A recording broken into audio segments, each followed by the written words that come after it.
തിരുത്തുന്നതിന് വേണ്ടി തയ്യാറായോ? നടന്ന് വർഗീയത പറയുന്ന വെള്ളാപ്പള്ളി നടേശനെ നിങ്ങൾ സ്വീകരിച്ചിട്ടുണ്ടല്ലോ. കാറിൽ അങ്ങയുടെ തർക്കമില്ല. പിന്നെ റിജിലെ അരമണിക്കൂർ അങ്ങ് പറഞ്ഞപ്പോ ഞാൻ മിണ്ടിയില്ലല്ലോ. എനിക്ക് അഭിപ്രായം ഇല്ലാഞ്ഞിട്ടായിരുന്നോ? അതൊരു മിനിമം മര്യാദയല്ലേടൂ, ഒരു മിനിമം മാന്യതയല്ലേ റിജിലെ? അങ്ങയുടെ അവസരത്തിൽ അങ്ങ് 10-25 മിനിറ്റ് ഇവിടെ ഈ ചർച്ചയിൽ പങ്കെടുത്തില്ലേ? എന്തെല്ലാം കാര്യം പറഞ്ഞു. ഞാൻ അവിടെ വന്നോ? അങ്ങ് എന്നെക്കാൾ മുതിർന്ന ഒരു രാഷ്ട്രീയ പ്രവർത്തനം അങ്ങ്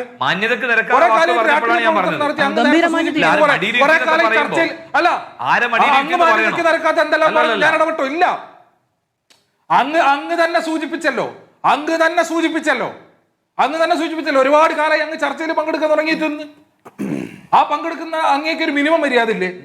എനിക്ക് ചുരുക്കിയ സമയത്ത്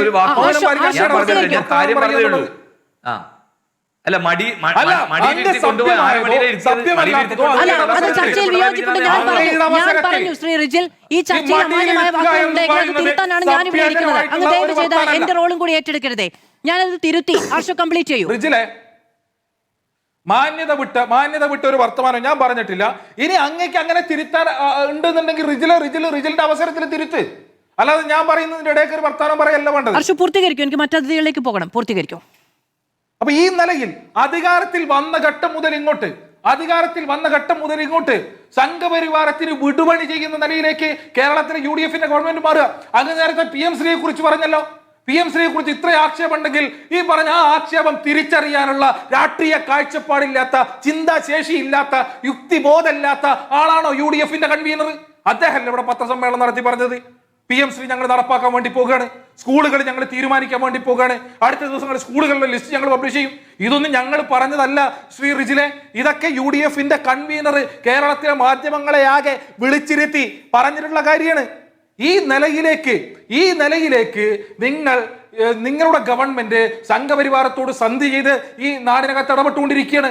നേരത്തെ സൂചിപ്പിച്ചല്ലോ, ഇവിടെ സർവകലാശാലകൾക്കകത്ത് സംഘപരിവാറിന്റെ ഇടപെടൽ ഉണ്ടാകുമ്പോ അതിനെതിരെ വിരളനക്കൽ കേരളത്തിലെ ഈ പറഞ്ഞ പോലെ ബഹുമാന്യനായിട്ടുള്ള ഉന്നത വിദ്യാഭ്യാസ വകുപ്പ് മന്ത്രി എന്താ പറഞ്ഞത്? അതിലൊന്നും ഇടപെടാൻ വേണ്ടി ഞാൻ നിൽക്കുന്നില്ല, ഞാൻ തയ്യാറല്ല എന്നാ പറഞ്ഞത്. ഒരു ലീഗുകാരൻ എന്ന നിലയ്ക്ക് സംഘപരിവാരത്തിനെതിരെ വർത്തമാനം പറയാൻ പരിമിതിയുണ്ട് എന്ന് ആവർത്തിച്ച് പറഞ്ഞ ഒരാൾ കേരളത്തിന്റെ പൊതുവിദ്യാഭ്യാസ മന്ത്രിയായിരിക്കുക. ആ ഘട്ടത്തിൽ ഗാന്ധി വധക്കേസിലെ പ്രതിയായിട്ടുള്ള സവർക്കർക്ക് വെള്ളം പൂശുന്നതിന് വേണ്ടിയിട്ടുള്ള കുമ്മായം കലക്കി നിങ്ങൾ കുട്ടികളുടെ കയ്യിൽ വെച്ച് കൊടുക്കാൻ തയ്യാറാകുന്നത്. ശരി ശ്രീ ദാമോദർ പ്രസാദ്,